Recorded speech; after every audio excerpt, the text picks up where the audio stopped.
Hey, ladies and gentlemen, good afternoon. We're excited to be out here today. It's a beautiful, beautiful, beautiful day. So we're looking forward to having meaningful conversations with everyone that is here. Thank you for joining in. Do me a favor. Please do share, tag, and invite as many people as possible to be able to join in and be part of our conversation. So uh, invite.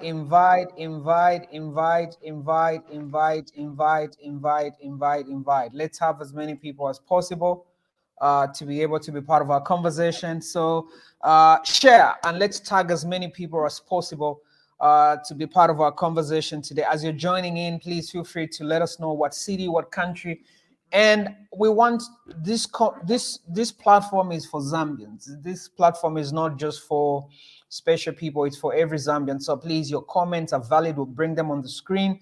If you have a question, we're just gonna put it out there. So we are out here sitting and having conversations. So feel free to be able to put it across and just share your comments and your thoughts about the conversation.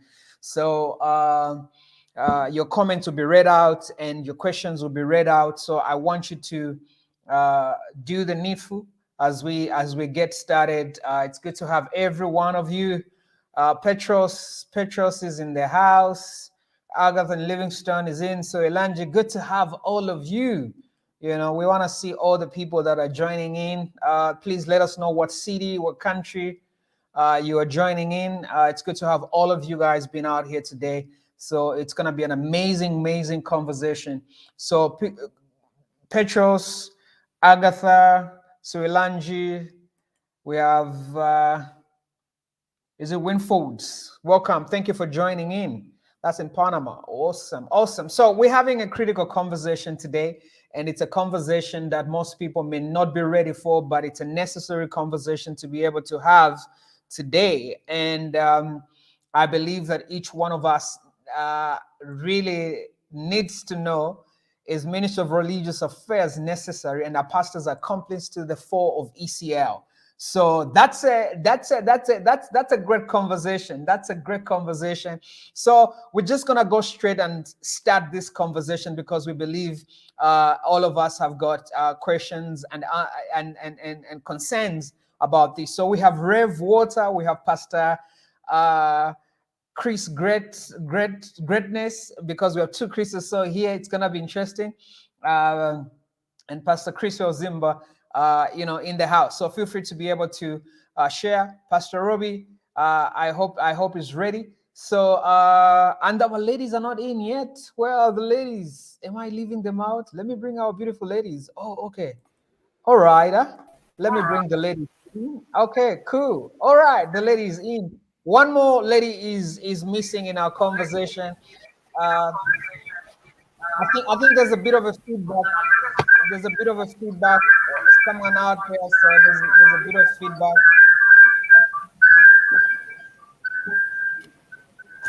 We have a feedback. Please, let's work on our feedback. So we're gonna get started. Pastor Chriswell Zimba, you're gonna start the show.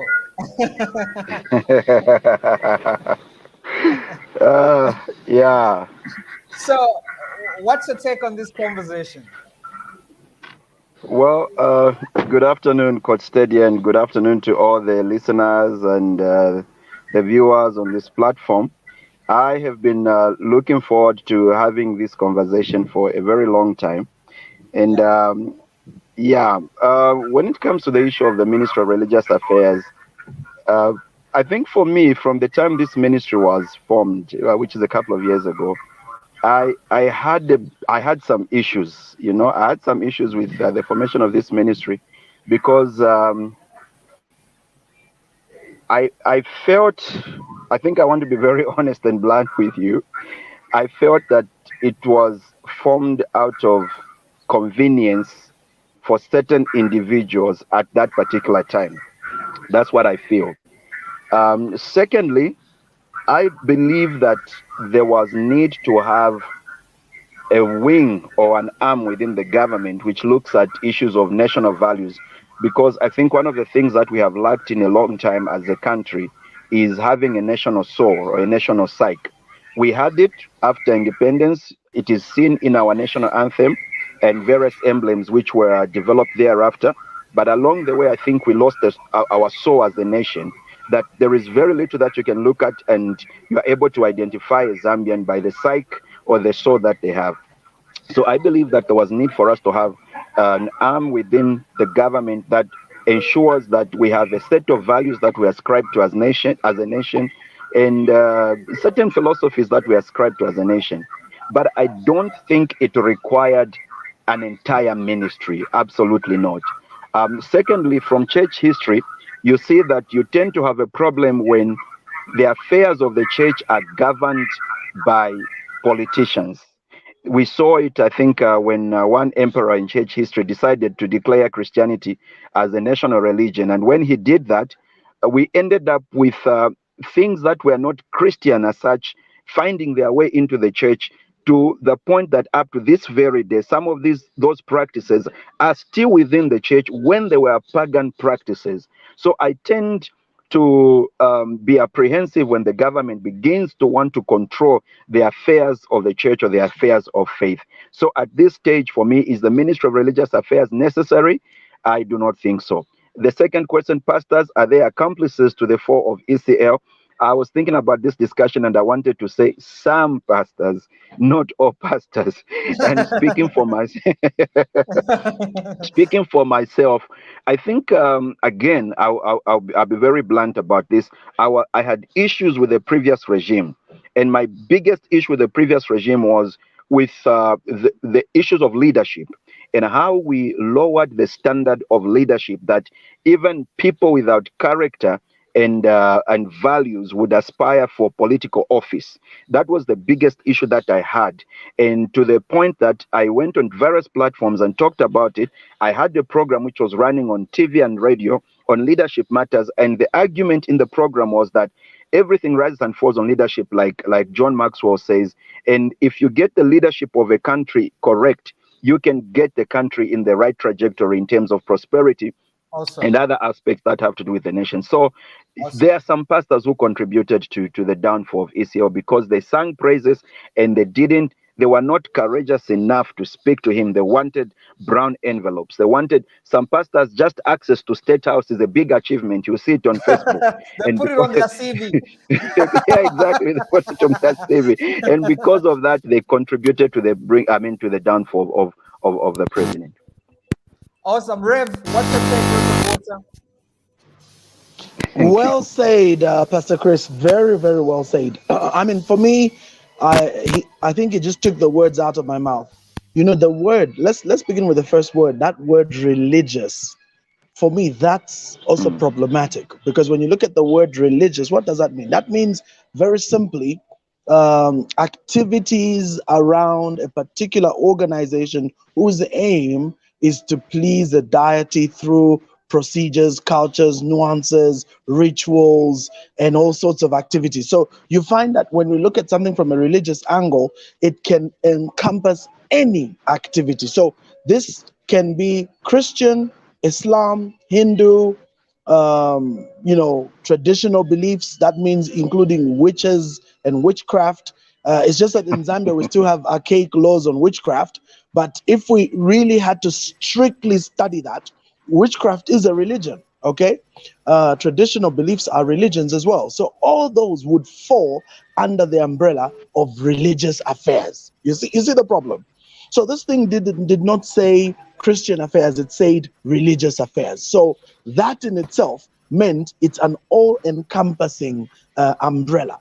And that's why I prefer the title that they have in the army, religious and moral affairs, for me, and morality. And for me, I think that makes more sense, because now you're dealing with ethics.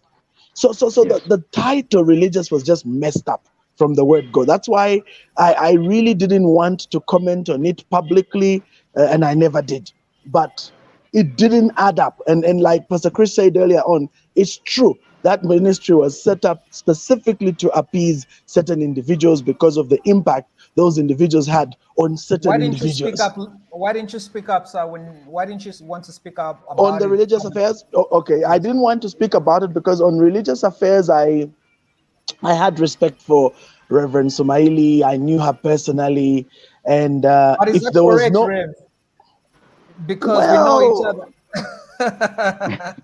but okay, to be honest, to go public, especially on that one, there are certain things where I'll speak publicly, but that one, I know this person, and she is not ready to listen. And then there's all these bishops and fathers in the Lord who have just embraced this thing as if it's from heaven. So you're like, you know what? It's not. Yeah, I'll not get into this particular war because Pastor Robbie here can testify we're on other wars. So I said, I think this one, let me not get there because we were dealing with some other very serious battles. And but to be honest, truthfully speaking, that ministry, just the title, the name was wrong already. And which brings us to the second question. So as far as I'm concerned, let it just be a department. And Yes. when they call it religious, that means it covers everybody. So it shouldn't be Christian. Even if Zambia is 90%, 85% Christian, there's still other religions which include witchcraft. And I'm really stressing that because I really want people to get it. Okay, so witchcraft is a religion also. And from a human rights standpoint, they have a right to be heard. That's why those traditional doctors can advertise the way they advertise and no one has issues. And you know what's even more interesting? Do you know how many, businessmen and so-called politicians go to visit those witch doctors? So, Mm. so as far as I'm concerned, they are very instrumental because we have the certain wizard recently go on social media about how he had given power to certain people. So if he was giving power, then it means these individuals are adherents to whatever that man does. So which means they have a right from religious affairs standpoint. You see why I never dealt with it, Coach Ted? Because for me it was ridiculous in every sense and every word. Let's Okay, come to the great, second one. great. Okay, the The second one, second, quickly, Rev. Yeah. yes, quickly. Did pastors like Pastor Chris said? Some pastors. The sad part is very senior father figures were accomplices. And surely you can imagine God gives you an opportunity to interact with the head of state like this. Mm. And Mm. then you abrogate that opportunity just because they are giving you some fat envelopes and personal to hold their vehicles. That's sad at every level. They should have used the opportunity to be like Micah. Even if you're unpopular, at least you're telling the truth. But they ended Yes. up being like the other prophets who were saying, Mm-hmm. "Go, you shall prosper. Go, you shall." And I was I used to tune in the first few prayer things. I used to actually tune in to follow, and it was just depressing because I said, "The king has been this, the king has been that." I'm like, Jesus, Lord have mercy. I think I'm changing the channel. So those are my views. They did Okay, contribute. Momba, what's your take? Hi everyone. So Hi. for me, I think just the fact that we were not told what the objectives of this ministry were was a big question mark for me. We don't know what warranted the creation of this ministry.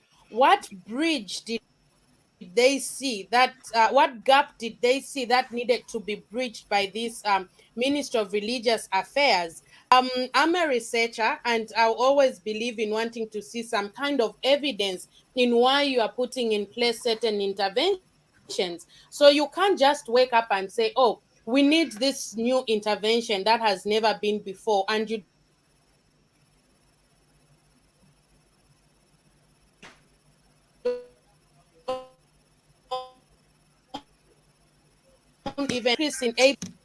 We have seen an increase in this or a decrease, or there's a moral decay in the country, and we feel like a minister of religious affairs is going to help people realign to a certain. There was nothing like that. So for me, it was just created one to blind people, because religion has always been used to blind people and to make them follow certain things. It makes Yeah.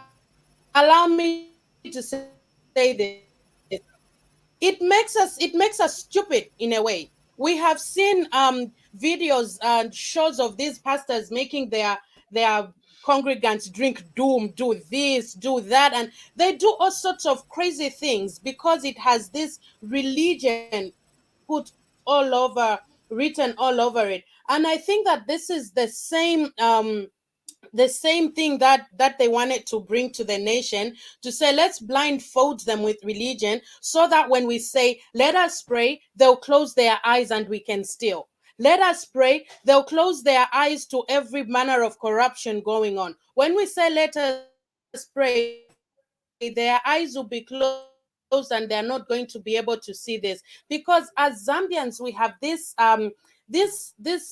Christianity religion thing that makes us think anything religious, anything Christian is supreme, it's correct, and can never be questioned. Okay, so there's a lot of wrong things for me that I saw in the bringing up of the Minister of Religious Affairs. And I said, okay, fine, we have this. I think I mentioned this in the first broadcast that we had. I saw a few things wrong here and there, and me being the member that I am, I pointed them out. I spoke to the Minister of Religious Affairs and things like that, because you're like, okay, we have this religion in place, quite okay. What is it that they are doing? You will expect them to be doing some religious things, obviously, but they're not there. They call for a national day of prayer and unity or something, fasting, whatever it was called. I'm sorry, I didn't follow it.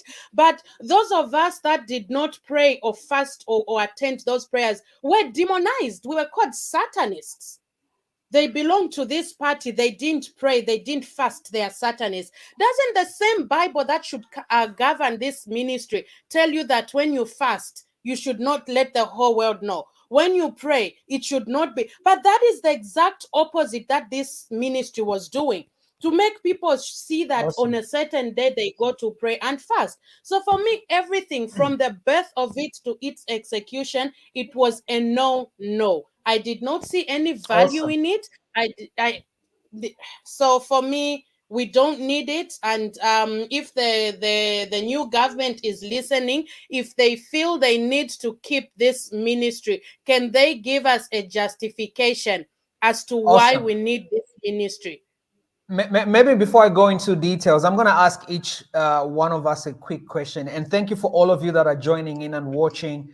Any one of us, feel free to read whatever comment you want to read in. It's just a conversation. Rev, you can read some. Whoever wants to read can read. But and we'll put all the questions on the screen. But a quick question. So Rev says no. Pastor Chris says no. Momba says no. Sanderson, is it yes or no? Definitely no. Okay, and welcome. Chomba, is it a yes or Thank no? you. It's definitely a no. Now, let me ask a critical question now, and we're going to go into Pastor Chris, is it a yes or no? Do you think this ministry should be kept? Pastor Greatness?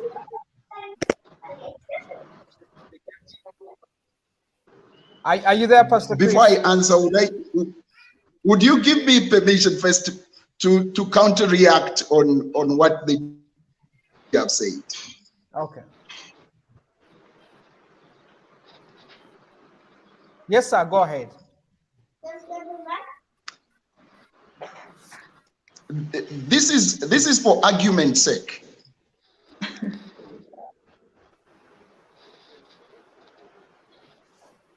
But I think, Pastor Chris, your internet is breaking This a bit. is for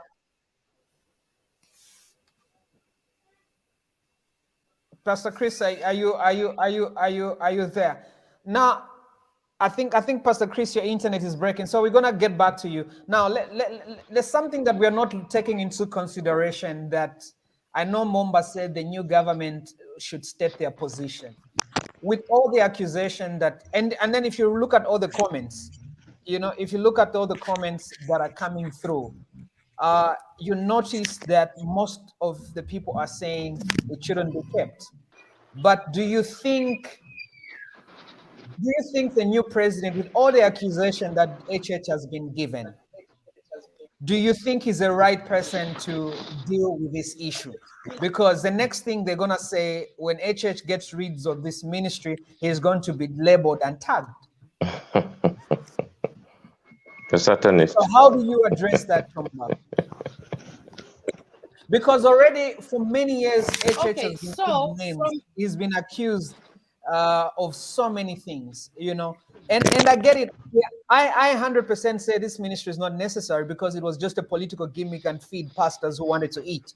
Okay, so I'm just gonna put it out on record. So it's clear as that. But let's look at it on the other side. Is HH the right person to take it on? Because I know he's going to be accused. What's the way forward? Because the feeling, because the next thing they'll say, oh, the Satanist president took out, you know, the Minister of Religious Affairs. Chomba, what's your take? I think I know that there's that risk that people will then say, yes, he's a Satanist. But for me, I would say that he's already been accused of being a Satanist for so many years. So he really doesn't have anything to protect right now. And besides, most of us have had a chance to look at him and see some of his actions from the depth of his heart. And we are actually saying, look, we might as well actually have more of these Satanists in our country if they're the ones who are even making better decisions, you know? Yeah. And you could see how I can see Chomba clapping for you. you can see how he has forgiven people, how he has appointed the Don't deputy. talk about forgiveness. That's a touchy subject. I'm still You know, healing. yeah, like he has appointed. You heard his remarks when he was swearing in the deputy commander for the Zambia Correctional Services. That man was in charge of him when he was detained in the prison. But the way he came out, he spoke clearly and talked about how that man had been very professional at his job. And today he was able to appoint him and swear him in that high position. So look, we can see that he is all about doing good, and well, he has nothing to lose at this point. I think many people actually believe the best of him. It doesn't matter what the opposition now try to push for. What that's just propaganda. The whole country knows the truth now that this guy, this man we have in the office of president, he's not a Satanist. So he really has nothing to protect or to hide. He can just go ahead and do away with this ministry. Let's save the nation a lot of money. Let's save the nation from being used by religious enthusiasts, I would call them. Awesome. Pastor Chris, greatness.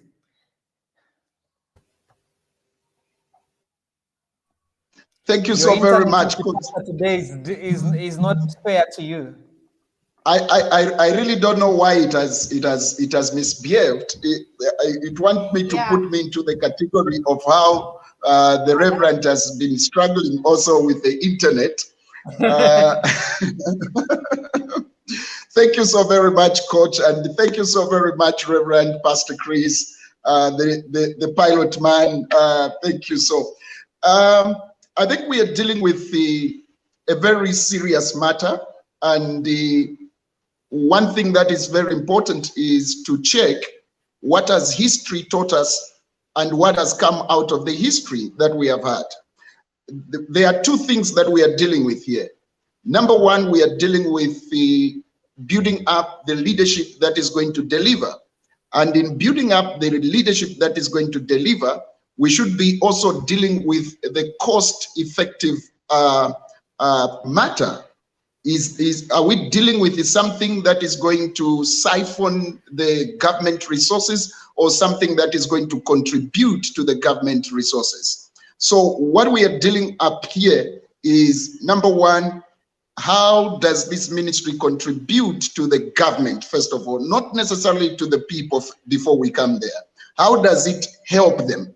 So far, we have seen that it has never yielded the result that is intended on both levels, on governmental level and also on the national level. That means on the governmental level, has it been able to impact the people in leadership in any way, form?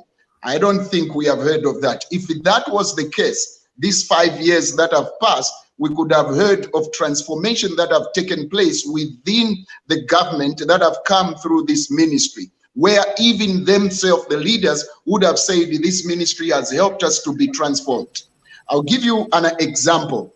There were a few people that were attending church on Saturday, but I believe that because of the president, most of the people, they found themselves in the house of the Lord. That's one of the way that change can begin to take place in their own life. Now, has the ministry of religious behind all this? I don't think so, because what we saw on Sunday was just a total orientation on Saturday and Sunday. It was just a total change. Now, the other thing that I want to quickly say is I had an opportunity. I sat down with the Minister of Religious Affairs, the one that is there. And I said, Mama, I know you, and I knew you before you became a minister. One thing that was associated with you, there were two things. Number one, you were a woman of prayer. Number two, you were a woman that was committed to soul winning. Now that you have been given this position, to me, these issues of just prayer on a single day, you can't put somebody in the office just to monitor prayer in a single day once in a year. I don't know what you'll be doing all this while. I said, why don't you put up a system to say, okay, we have 10 provinces. In this province, we want this number of souls that are, because your ministry is totally in a different way. It should not be prayers only, but it should be also celebrating the souls that have been won through your ministry. And she said, wow, I never saw it that way. Maybe this year it's going to be, by that time, it's going to be prayer plus soul winning, all the souls that we have won. I said, that is much better. It makes sense, because if we are praying every year, what are we praying for every year? You see, the problem is the church can make you to leave your mind. You stop reasoning, you stop thinking. And when you stop thinking, you become a burden to yourself, because you will not begin to have solutions that are prevailing in your own country. So the most important thing that I saw was that we became, like the ministry itself, actively religious without producing any result. That's how the whole nation we became religious, and they made us to be religious. And unfortunately, even pastors that were supposed to discern what God is saying, they were saying what the people that they were standing for were saying. To me, awesome. That is not a good thinking, and that's not the good approach. Let the other incidents which recently happened, where I saw jitter, even now, for me, that is my approach. Even now, I just said, oh, the president will be coming and is coming to meet the pastors. I said, okay, that is a good idea. But for what? What is the reason? Why is he coming to meet us? If you don't ask questions, you will not have the right answers. Why is he coming to meet us? It is for what? Do we need help, or does he need help? I mean, you have to know. You have to know who needs help. I believe he needed help more than all of us. As pastors, we are there to offer, number one, spiritual guidance. It is important. We should not get excited with the position. Oh, because I'm going to see President HH, then I should. No, it's what am I going there for? What are we going to talk? I think this should be very clear. And we have a president that reasons. If you check, he will defeat you with his reasoning. That means he's using his mind more than spirituality. And I think that's what we need. We only need to, God has given us the mind so that he can rest. And if we are not using our minds very well, this is how we'll become so religious and without producing any results in our own life. It is time to work, and it's time to go forward. Anything that is taking the cost, let's drop it, because we have been told right now, and you have heard that I am inheriting a zero treasure. Now, If you are inheriting a zero treasure, you need prayers, yes, but you need people that can think in order to make that treasure to be productive and effective again. Awesome. Pastor Chris, I hear you. Sanderson, what's your take, sir? Yeah, I think just everybody has been able to share, and I think for me the motive behind that creation of the ministry really raised a lot of concerns, because as what has been mentioned, it was really just like a hoodwink. Because I think for me it was very frustrating, because there were issues that we needed to address, but we kind of danced around the idea of, no, let's pray about it, because the whole nation is a Christian nation.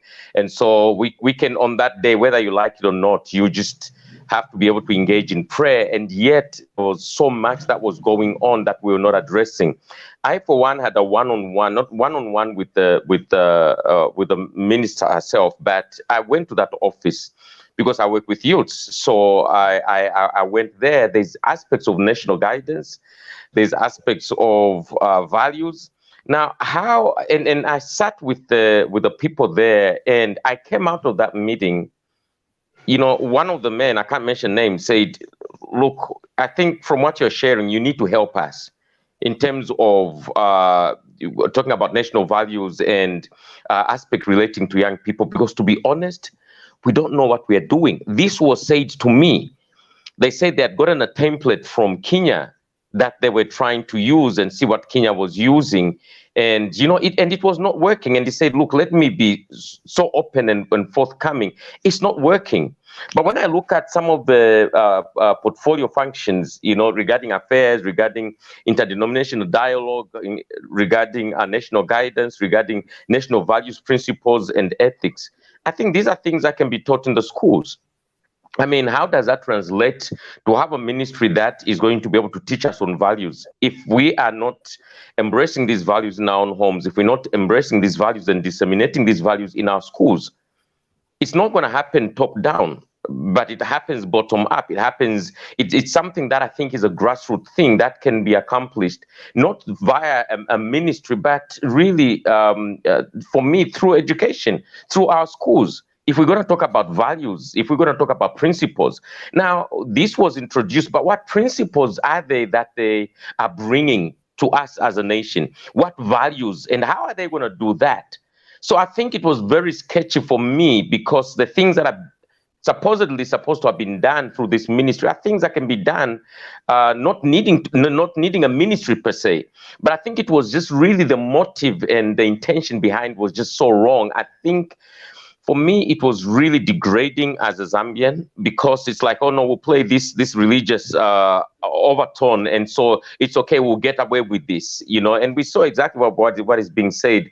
The pastors were lining up, pastors and leaders that should have spoken light and stood up were being used, and so no, for me, I think it's the some of the things are important, yes, but they can't be done through this ministry. It just has to be done on a different platform.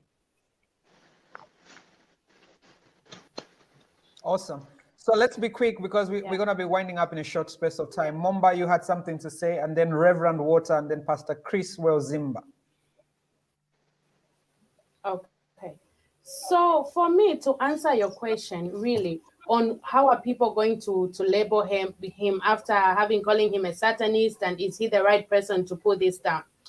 Honestly, I think Zambia right now, given a choice between a Christian who is backed by Ministry of Religious Affairs and who has a movement called Christians for Lungu, steals the whole treasury, everything that belongs to the people,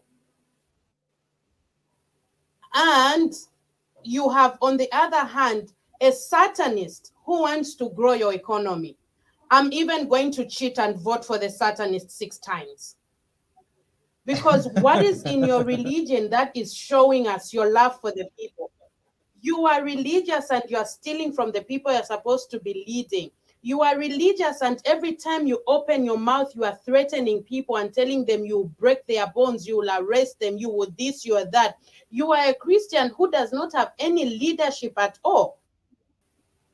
So for me, whether they are going to label him or anything, I think he has to put his foot down the same way he's done for every other department. Well, if people really need it, you reverends here, if you want to have a place where you're going to belong, maybe it can be pushed to the Ministry of Social Welfare or something. We can have a directorate under the Ministry of Social Welfare that looks at issues of religion. So for me, I think at this point, HH just needs to shut his ears, because people are going to talk. Already people are talking with his appointments. I heard Sean Zero Tembo yesterday saying that HH can't appoint someone just because they gave him some shima in prison. Like, if you don't have anything to oppose, just shut up already. So people are going to talk. And I think the only thing that HH Is has to do there a now way you can is deport to a do Zambian you don't like? right. Pardon? Is there a way we can deport a Zambian we don't like? To where? Yeah, maybe to I want to Karibi do that for Island. Sean. Yeah, that's a serious one to watch. You know, in a democracy, we need divergent views, and I think what has gotten into a man like Sean Tembo's head is that he feels HH has been opposing for, I don't know, is it 15 years? And he has finally gotten it. So let me just get on the opposing, whatever, is it opposing mode, tone, or what? And people will hear me. So he feels it's just opposing. Let's just oppose and oppose and oppose. And the man has been opposing, so, but I think it's not... that's not the way to go. We need constructive criticism. His opposition. Wow. Pastor Robbie, your internet has been on and off, so you didn't give your part on the Ministry of Religious Affairs, and then I'll come to Reverend Water, and then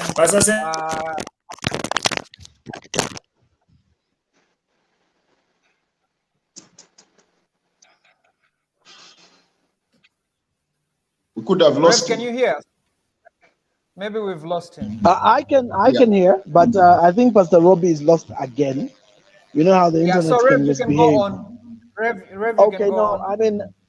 I mean, everybody has raised very valid points, and personally, I also agree. I don't think we should completely scrap it out. I think the idea, the concept is decent enough. No, the ministry must go, definitely. I'm talking about the idea of a ministry of religious whatever. But then let me just steal this one.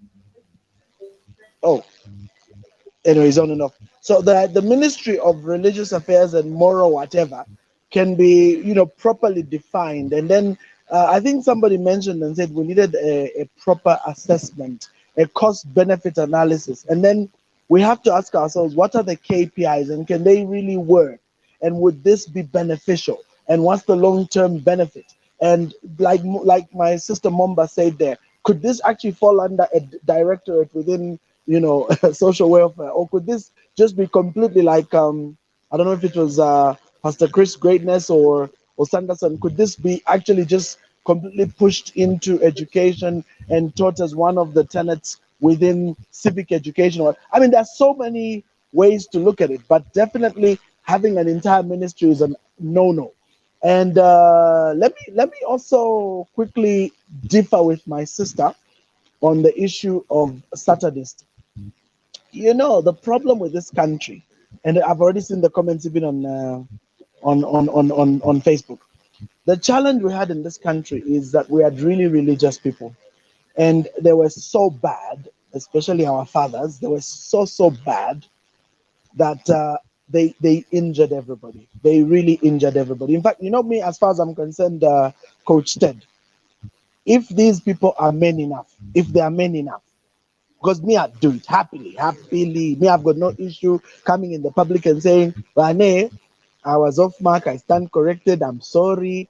I thought Lungu was the anointed of God, and I guess I didn't hear God, so I've come to apologize. Me, I'll do it. Me, I've got no shame whatsoever because my life is an open book. But some of these people, I think they are too high in their horses. They need to come in the public and say, Rane, then start for Christian Kolungu. I mean, just come and say sorry. It will finish. Hi, Momba. It will finish. So as a result, I the don't think problem it's is they gonna don't. finish that easy, Rev. I don't. Still, my brother. No, we You know need the to best about remember it, coach. to heal. We need to Yeah, but even remember if in you, order to heal. So but the that's a beauty We topic need, about for it, another day. but the we Yeah. need a the healing beauty of ministry. but the beauty about it, Coach Ted, is that at least you've come out in the open and said sorry. Like we say in our local language, "Pela nakamba sorry, kaidi." Nakao. Eh, nakao. So even if they push you, you've said sorry. So the key here is let them just apologize. All these bishops, they know themselves. Let them come out, let them apologize, say sorry. We injured people, and we are now going to learn. We've learned. Next time, we will not be saying the anointed of God. I think we'll think a bit before we talk. That's But for powerful. now, That's this powerful, what Rev. has happened now. Nobody wants to listen to them, and people would rather quote unquote listen to a Satanist, because if the Satanist is standing for justice, then they would rather listen to that Satanist Yes, true. than the Mm. pastor who's going to eat with the corrupt, thieving murderer, and they're standing with them. So they've injured people. So I think let them just say sorry, and then from there we can come back to discuss Ministry of Religious Affairs. But as far as I'm concerned, department. Let me borrow the words of a politician. Kuchawama. Indeed. Pastor Chris, Coach, well. Coach, can we Well, read a few messages? Can Yeah, we please read a go few ahead. messages? Okay, are okay. you able to? Okay, so where shall we start from? Mutale, my Pambe says historically politicians have always turned to religion when their political life began to dwindle. Unfortunately, majority of African Christians are gullible. We easily believe anything coming from a so-called man of God as if to suggest that we ought not to use our brains. How dare you entrust a politician to preside over your religious issues when their interest is political gain? That's a very, very powerful comment. With Frida Kimbini, wow, that was my teacher in grade 1, guys. She says it's not Wow. necessary. Yeah, yeah, she says it's not necessary. It's just a slave. Okay, that message is gone. Tabuda Chelsea Mudemba says, Reverend Mambazi, your reason for not speaking out is very wrong. But we do understand because of the tendency of the past regime. But going forward, when one thing is wrong, let's speak out, especially you, the clergy, with a lot of following and influence. If you stay quiet, your followers will just think it's fine. Okay? I'm sure we'll get a response from the Reverend. The next message, you can just note that message, Rev. So we move on to the next message. And Chiweke Gideon says, Goldwyn Goldo, the Ministry of Religious more harm and division in the body of Christ because of its political agenda. A very brief statement there. Nicholas R.M. Kachongu says we need the ministry, but not in the manner the previous government took it. It was used the wrong way. Okay. Gregory Mwanza says place it under the vice president's office, just like CMMU. Suilanji Mapanga Tanga Jr. says there is no biblical justification for the ministry.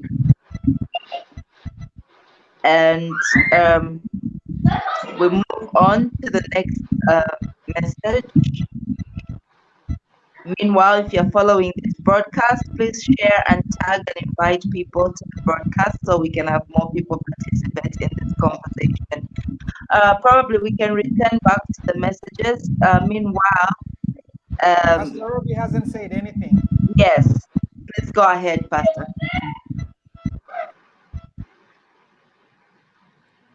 Wow, his internet at it again. Pastor Chriswell can take over.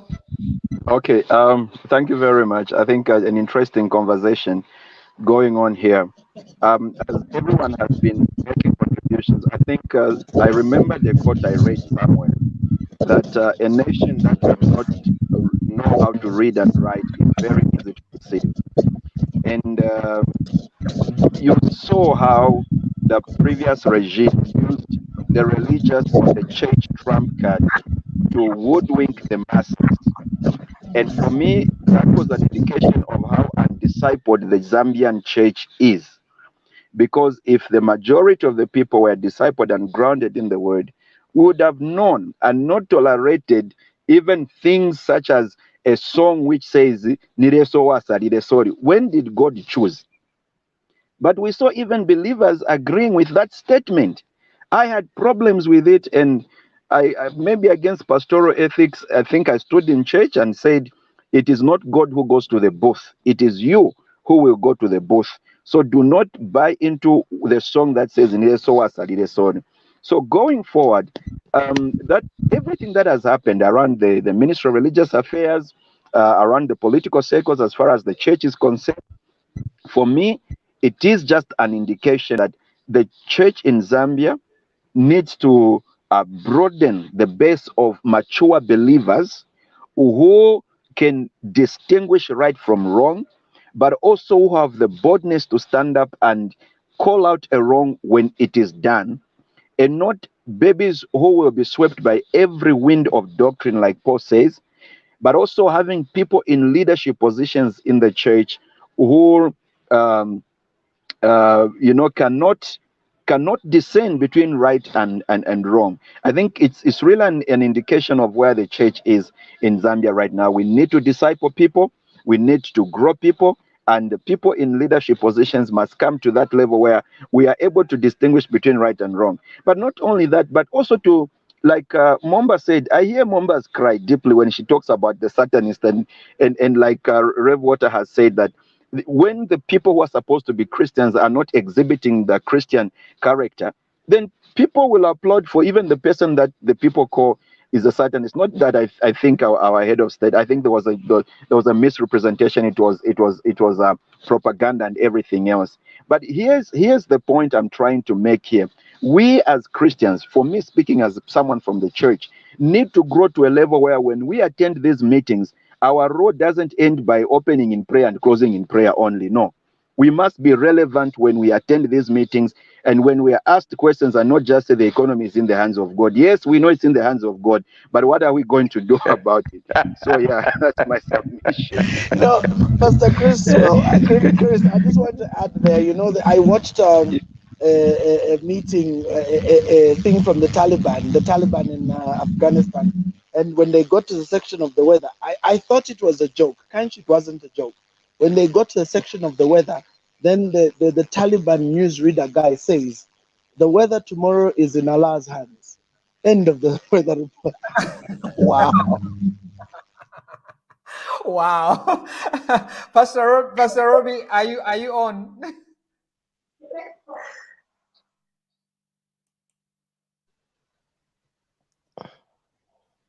Okay, Pastor Robbie still. Am I unmuted now?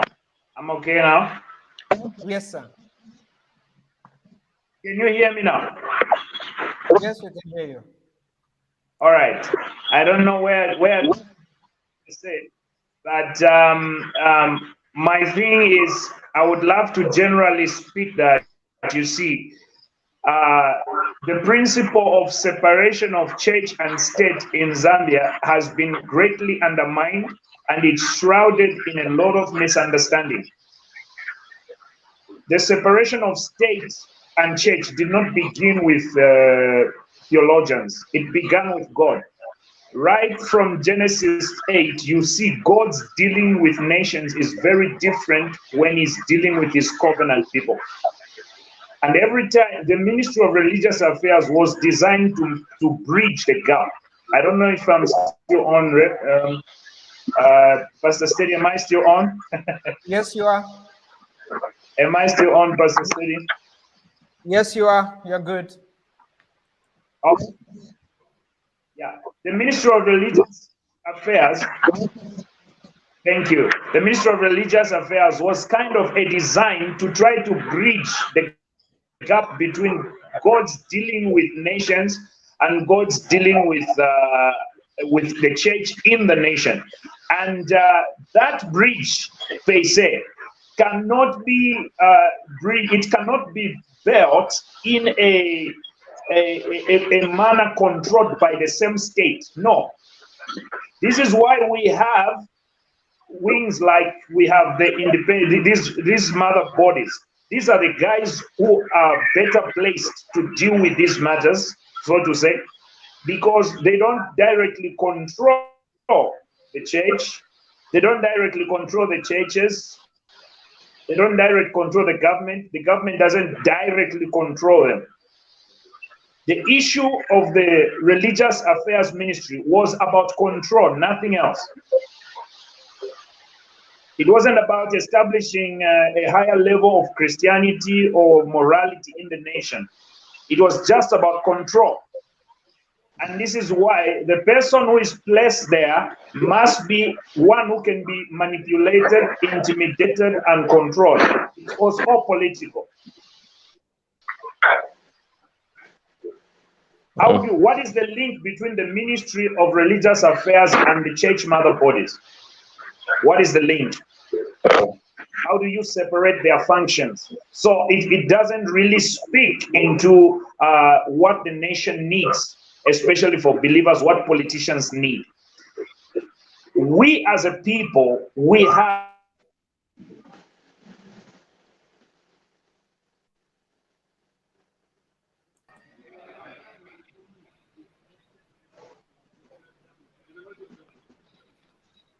We have lost him again. I think we've lost Pastor. I think we've lost Pastor Robbie. There's a lot of questions that we have here, guys. We are able to read your comments and put them on the screen. There's a lot of these questions that we have and the comments that we have. I think Chumba, you can take some, and then we're gonna take the last question, and then we're gonna wind out. So yeah. Now the last part that we've not addressed. One thing is very clear. Let me just try and mute some of my colleagues here so that it's clear, and then you can just unmute when you're speaking. One thing is very clear. I know somebody says, let's do a poll and vote. But I think if you look at the response from the platform and all the other Zambians that are watching, one thing is clear, is that this ministry must go. And the other thing is that it must be put under, somebody said, let's put it under a specific ministry, or it can stay with the church mother bodies. That's why we have the church mother bodies, to be able to address and deal with that issue. So that is, I don't know whether we need a poll, but I think for me, 98%, let me say 99% of every Zambian, including us on this platform, have said, let this ministry go, because the intentions and how it was designed was very political. It had a specific agenda to endorse a specific person. So that's why we have to let it go. So if HH and his team are listening, I think you have so many blessings from the most Zambians, including us, that are Zambian voices, and we believe that we speak for the majority of the people. So, Mr. President, no shame in your game if you have to let go of this ministry. You don't have to prove anything to anybody. We have to let it go. But the second part is the pastors. Are they accomplices, and how do they correct the mistake they have made? Is what we are winding up. How do we address the issues of pastors? Are they accomplices in the fall of PF and ECL? Anybody to take it up? Yes, they are. So what they need to do, the ones that were part of that setup, what they need to do is just come say sorry, and then let's learn from there. For me, that's it. There's no other way. I mean, even when one thing I should mention is that we need to be very careful with the use of emotionalism. I keep saying this a lot, that emotions are very dangerous. If we have personal feelings, let's learn to say, This is me, Rev Water, in my opinion. I'm not speaking In your as feelings. I am speaking as Rev Water. Me, I don't like this idea. So Yeah. let's not do this. Just say that. Don't say, as a servant of God on my altar here, where no, no, no, There was no. actually my text message. Touch not the Lord's I anointed. gonna And You are let no, playing me with even no, fire. get on the no. altar. I will stand on the altar of my office too. We see which Anybody else? altar Yeah. will stand. So, We'll so, also be so standing on the altar now. can you imagine, Coach? Now, what is happening? We are trying to comfort, because when you lose something, you go through some stages of denial. You go through some depressive stage. That is the politician. But unfortunately, we are not only doing that to the politician. We are doing it to other pastors who are supposed to do this work, because their job was supposed, first of all, to guide the people, to counsel the people in whatsoever they are going through and the consequences that are going to come. When you have lost your position, when you have lost your direction, you find that what you need to get, or what you need to give out, is what people are giving to you. So people now are sympathizing with these certain pastors, which is not supposed to be the case. So the point that is come out very clearly, it's not only pastors, some people even tried to prophesy, to speak on behalf of God, which God has not said. The Bible clearly says when a prophet speaks and it goes in another direction, just know that I'm not the one who spoke. So God The says I'm false not involved. prophet. Then the next Absolutely. thing that God says is that don't be afraid of that prophet. So it simply means that when the prophet has gone in a tangible way, they will try to come back and instill fear in the people. So, and God says, do not be afraid. That's why, please, we as Christians, we should be in the forefront to read the Bible and to ensure that we direct the people in the way that they are supposed to go. So to those pastors, if you prophesy and your prophecy went in a different way, come back to the public and and apologize. If you don't, there is something that the Bible says. The Bible says the consequences of somebody that speaks a prophecy that I did not ask him to speak is going to die. So the issue here is somebody is inviting death. Nobody will kill him, but the word of God has to be fulfilled, because God says, my word will not return to me void. So we are going to see the word of God fulfilled in somebody's life. That is very clear. So apologize and just come to the public. You are still human. You are not God. Even a prophet can make a mistake. So we agree with you. Come back. We'll accept you, and you have more dignity and more honor when you do it like that. And you are putting the people in the right direction that they should go. So to me, apology is the first thing that must come, and there is no shame in apology. That is the best way to gain your glory and to gain your respect back. But if you insist on the wrong side, yes, Coach. Yeah, sorry, Pastor Chris, to cut you short. And then another thing I will say is, when you come and apologize, don't determine how long it's going to take for us to heal and recover from you deceiving us. So it's your job to apologize. It's our job to decide whether we want to follow you or not, and when we should heal and become better as Zambians. But I have an interesting comment here that, Chomba, you need to address. I'll put maybe 5 more comments from our awesome people. Thank you for joining in. Please, this is your platform. Share the platform. Send out your questions, and we'll be able to read them. We are Zambians. All our conversations are just critical. So we'll get out 5 comments that Chomba can read on, and then we'll close in 5 minutes. But Pastor Chris, your points are very valid. I agree with you. But there's one interesting one here that Mr. Mdemba has put out there.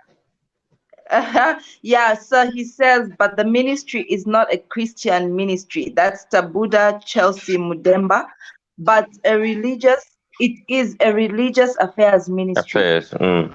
Says Zambia is a Christian nation.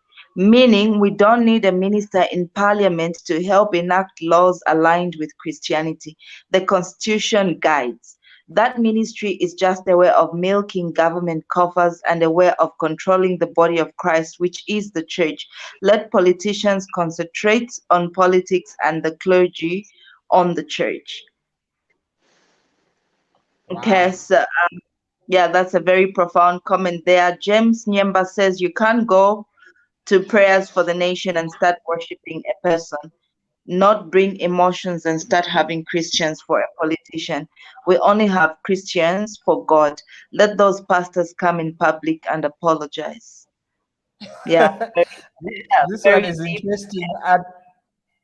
Martin says at Vakandiles should apologize. Okay. It says, is it Wakandiles or something? What does Vakandiles. Vakandile.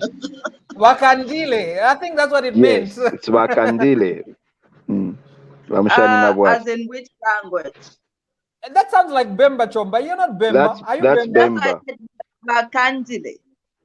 No, Wakandiles. Vakandile. Vakandile is then another language now. No, but that's Bemba No, it's Chomba. still You're Bemba. misrepresenting your Okay. people. Oh, I get your point. Here, this means this is a chameleon word. And depends on your pronunciation and accent. If you say Vakandile, it means those who cry out. Vakandile, those Yes. who eat. Yes. So he means the one the ones who want to eat, not the yes, ones exactly. who You're right. not the Yes, crybaby. you're right. Okay. Yeah. Thank you. So Chikumbu, so Anna Tembo says these chariots or cadres should come out and apologize. We have all sorts of names coming out there. Kaluba Bwalia says the Ministry of Religious Affairs was misplaced and underutilized. It wasn't all-inclusive as it did not include other religions other than Christianity. Okay. Can we look at one? Yeah. Dora Mwale says useless altars. So many lies are told on those platforms they call altars. Okay, we go to another message there.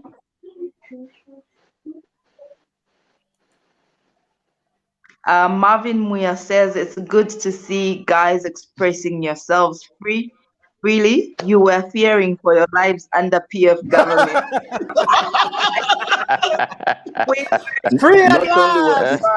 Not only were we fearing for our lives, but some of us, you have no idea how many times we had strange people visiting church. You know. Yes. That's very, very true. Actually, I have colleagues who, one of them, I can't mention names, but one of them. Oh, no. Okay, Okay, so our closing remarks, Sanderson, your closing remarks. Tribalism. And then we are going. Sorry. Yeah, saying they called to talk about the tribalism issue, and next thing that happened, they had a phone call from a senior government official who told them that they are being watched and sent cadres who threw garbage in front of his house. Another one had to be on the run because they sent a van full of cadres. And you know very well that in Matero, a whole bunch of pastors were beaten up at a known bishop's church. And that bishop was not touched because they said ni muntu wake. So that's the kind of thing that was going on. I mean, if they could slap the Minister of Justice in the market, like slap the Minister of Justice, who does that? So that's the level. That same bishop, Reverend, the bishop in Matero should lead the apologies. The public apology. Yes. The bishop must lead the apology ministry. Yes. Correct. And they were in the forefront of doing even massetting at State House worship services. So I think they must just come out and lead the public apology. Yeah, awesome. That one, and then Sanderson, another one what are your also. closing remarks? This side near where I stay.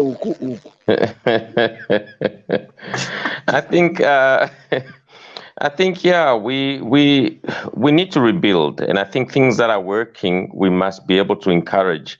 But those things that are not working, really, we don't need them. We need to do away with them. And I think this ministry is one that I think there is, like I said, there's other ways in which we can be able to still accomplish the things that need to be accomplished through it. But I think it was ill planned, and the purpose and everything. There's a lot of lessons to learn from there. The aspect of control by politicians, which always is disastrous. So going forward, I think yeah, for my stance is it's got to be able to go, and so the president really without fear and favor, and I can just imagine, like what we're saying, I think it was the day before yesterday, and I was having a conversation today when I was driving up, how it's not easy for him to really be able to build up a team, and it's a process. And so, this is something that he needs to be able to look at and really, do away with. I'm for that idea, because I really think we, as a government, we're very stretched.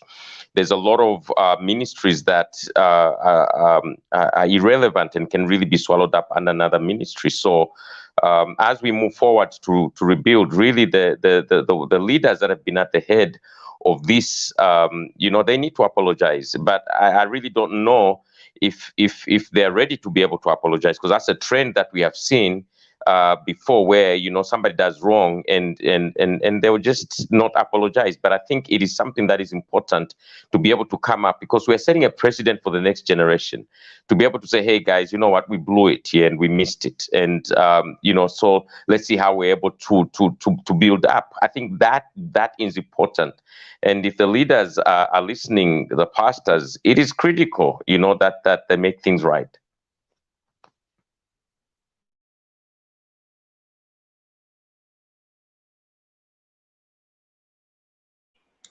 Coach, we can't hear you.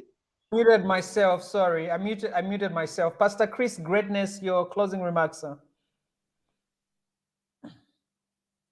I think you muted yourself too. we are working towards national development, and when you are working towards national development, you need to look at two factors that are very important. There are countries that have developed, and there is no God that is mentioned in those countries, but you find that they are developed countries. That means they have put certain things ahead of them. But we also have an advantage, and the advantage that we have is that we have God on our side. So that simply means we need to reinforce these two things. Number one, the law itself, the system itself, must be able to work towards the people for the transformation, just the mind of the people. The law enforcers, they must be in the forefront to ensure that they enforce the correct law to the people that are doing wrong. There are countries where you can step into, you drop your passport, you find your passport. And there are countries where you go, you drop your passport is transformed. For you to get it, you have to ensure, because and somebody would pick the passport and take it to the police or anywhere, or even your wallet, it can be dropped. And these people, they don't even know God. It's because of the laws that have been enshrined in those countries. And this is the stage that we need to come back, because we are all disoriented. We didn't know which law works, which law does not work. So right now, there is transformation that has to do on the national level. The church's work is transformation. It's in twofold. Number one, the heart and also the mind. But unfortunately, we have missed out in all these two things. I wonder what our focus is, even as a church. Because if we are not focusing on the transformation of the heart of the people and also targeting the minds of the people, this is where we'll have people that are in the forefront to speak without knowing exactly what they are saying and what they want in their own life. So the church, not only the pastors that contributed to the downfall of somebody, we can contribute to the downfall of our own nation if we don't put things in place. So as a church, let's go back to the basics. Our job is heart transformation and mental revolution. That's where we are focusing, and that's our target. To me, that if we work it like that, to say the church, do your own role. And I was saying that everyone who was campaigning, In a year, he should dedicate himself time to do the same campaign, to go and campaign for Jesus. If they can do that, the same zeal, then we are going to see transformation at all levels. We are going to see change in all levels. Let's not just be zealous for political agenda because of what we can gain, but let's also be zealous for the national development because of what we are going to leave at the end. Remember, history has a way of judging us of what we have done and what we have contributed. Awesome, Pastor Chris. Pastor Chris, well, your turn, sir.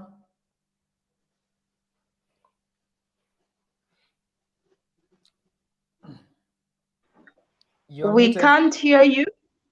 Yeah, it's orientations also. we are getting used having the liberty to speak. We were muted for too long. Come on, you can say that again. Made the whole week of talking to air out. I'm telling you. Yeah. Well, like Pastor Chris Mulunda has said, for me, one of the privileges that I have as a pastor is being able to talk to people from different walks of life every Sunday. And I do not take that lightly. Every Sunday, I have an opportunity to influence economists, scientists, accountants, media personalities, brand managers, and all sorts of things, teachers from primary to secondary school. I have that privilege, and I cannot take it lightly. I cannot defile that opportunity I have and miss an opportunity to influence people so that when they go out there, they begin to contribute to the development of the nation. What we saw over the last 5 or 6 years should not repeat itself as far as we are concerned, as people who stand on those altars, like someone said. It should not repeat itself. We should take it seriously. And like Pastor Chris Greatness has said, we have an opportunity to bring development in this nation. 2 books that have had a significant impact in my life is the number one, The Startup Nation, which talks about the economic miracle of Israel. And number 2 is a book called My Vision, written by the Crown Prince of Dubai. And when you read those books, you begin to see that apart from everything else that has happened around, yes, exactly, that awesome book called Steady. I eat it now and again. You will realize that there is a soul that these countries have, both Dubai and Israel. There's a soul these countries have. Wow, I want to read it. Reverend Water, I am making an official order. I am making an official order. I need that we book. Need to do a book review. We need to do a book review. I agree, Pastor Chris. I agree, 100%. Yes, I agree sir. with you. There's a soul these nations have. And through the church, through the Ministry of Education, we can develop a soul that can lead this nation to greater heights. Awesome. Miss Chomba, your closing remarks. Yeah, thanks a lot. I've really enjoyed this conversation, listening to all the points brought out. And I must say that as a nation, we must learn to question things and not just accept things because we are religious, we are spiritual, or we are being emotional. I think we should continue in this atmosphere where we allow people to ask their questions. Then in terms of the religious, the Ministry of Religious Affairs, I would like to say that it's unfortunate that a good person who had been doing wonderful work was picked out and appointed minister, and I think many people still have great respect for her, and they know that she came from a background where she had served the Lord genuinely. So now it's just, I think, I know it's a closing remark, but she said something powerful. So was that a trap set to sabotage her brand? Because maybe we need to also look at her. Maybe we also I think You're so right. I think they looked at her brand, the reputation she had built, and that it Wow. was easy for many people to believe her, to listen to her, and that's the person they chose to appoint and put in place like that. So it was So this not all the of Sorry, the Chomba, doors politicians just on were were that very doors point, for I you. just want to say something. Sorry, Coach. You raised such a powerful point, Chomba. And Coach, I like the fact you spoke about a brand. Do you know that there is in the occult, there's actually what they call the stars. Each one of us here, we have a star. Okay, I'm not talking about the star sign, but a star. And you can get the precedence from the Bible. When the astrologers were following, they said we've seen his star, so we're going to his star. Now that concept is so powerful. People in the dark arts, people in the wrong place, they see some people's stars. Even the enemy sees your star. The first thing he sees, even before your ministry manifests, even before your prophecy manifests, is your star. And many times people in the dark space want to come and get a hold of that star. And I'm sorry to say, but I believe that's what, like Chomba, you're saying, that's exactly what they did. They saw the star that this woman had, and they said, we need a hold of that. And they came and got it. And so I think it's a warning to all of us that we need Yeah. to be very careful when it comes 100%. to associations. We shouldn't just say, oh, just because they've said you need to seek the Lord, you need to talk to your pastor if you're a church Mm, person and say, do you sense that I need to go this way or not? And sometimes But they're mm, looking at your unfortunately, most star and they pastors can can't be defile it. trusted. Unfortunately, most pastors can't be trusted. I I knew am Coach would so say that. sorry to say this, but this is a conversation for another day. This is And a uh-huh. that day Yeah. should conversation Yeah. come for another quickly. day. That day should come quickly. That day should come quickly. So Okay, Chomba, conclude. Sorry, we cut you. Me and Rev cut you short. Sorry, sorry, Miss Chomba. We it's okay. apologize. No problem. Yeah, so I think that's what they did, and they really took advantage of that. Yeah, now moving forward, I would like for me to call upon the church mother bodies that are there, that they should also put their house or houses in order, because each time they see a pastor who's leading people astray or leading the leaders Mm, astray, let the church mother bodies be able to call these people aside mm, and counsel them even in private before they can even issue a statement in public. Let them counsel this clergy and tell them what they are doing is absolutely wrong. But in the past number of years, we didn't see the church mother bodies do that to the few pastors that were misleading the nation, misleading the leaders. And I would Awesome. also like to say it's high time we also said we should not entertain the pastors who just spring up from nowhere and they mm. begin to utter prophecies. They must also Exactly. Mm, be accountable to a church mother body. right. We must know who are they registered under, Mm, how they mm, get their church registered in this nation, because we are a land of laws. So mm, these pastors should be monitored and made to be held accountable. In my closing remark, I would like to say that even though we've been injured, we should also remember that the pastors who misled the presidency, the pastors who misled the politicians who are in charge, are fewer than those pastors who are still serving God in mm. truth and in spirit.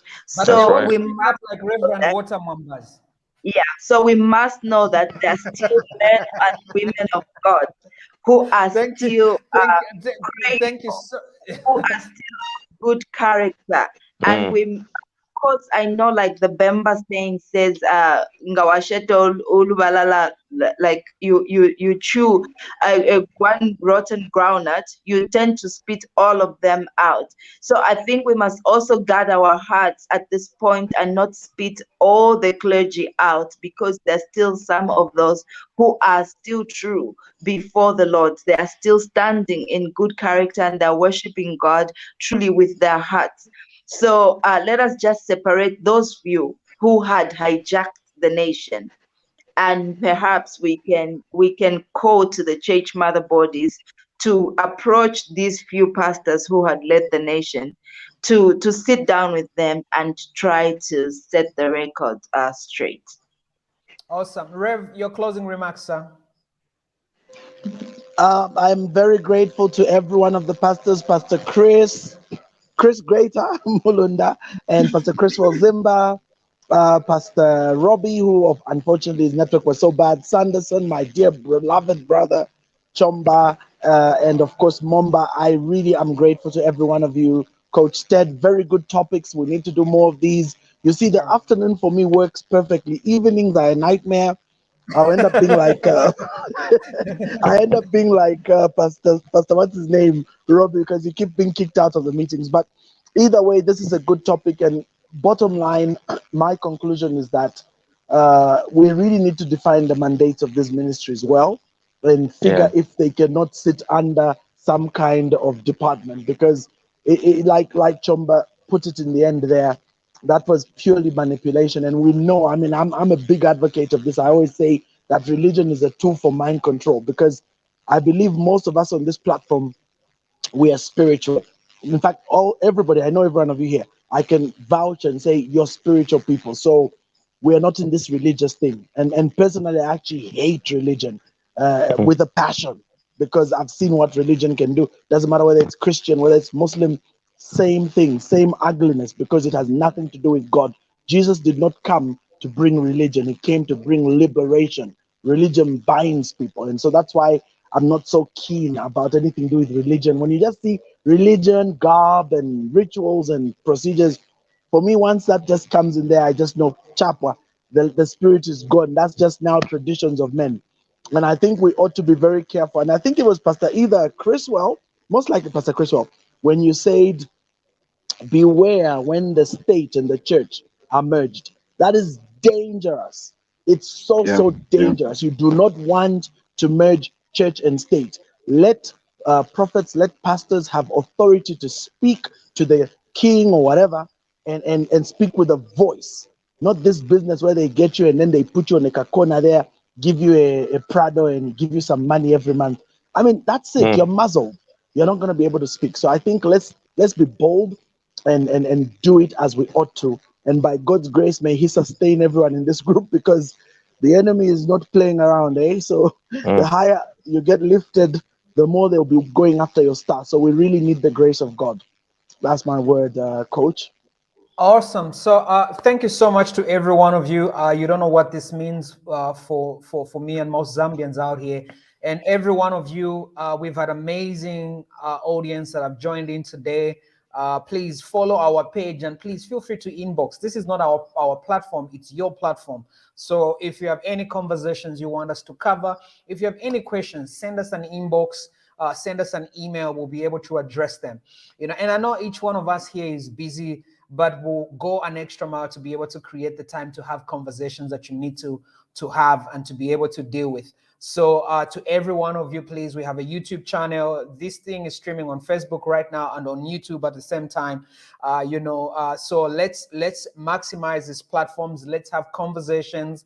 And I think you can, from everyone here, we didn't even plan this. Everyone showed up with their personal opinion. Our fights are right here, so there's no one who's been paid. There's no one with an envelope here, only from a clear conscience. There's no pillow as soft as a clear conscience. For you to be able to speak out on this country, our political party is Zambia. And you must be guaranteed every time we show up on this platform is to speak for the Zambians, the needs of the Zambians, and no political, person. So those are the things we'll be able to assure you. So it's Talk Lounge Zambia on YouTube, Instagram, and Facebook. If you have any questions, if you have anything that you want us to cover on this conversation, send us an inbox and we'll be able to do that. So to everyone that showed up, to you men, you don't know how excited I am to have credible men and women to show up on a platform like this and to be able to have this conversation. It means a lot, and Zambians are expecting a lot from us. So thank you so much, great men and women, for these excellent conversation today. We'll definitely be able to have another conversation soon. God bless you. Good afternoon. But for you, we don't run yet.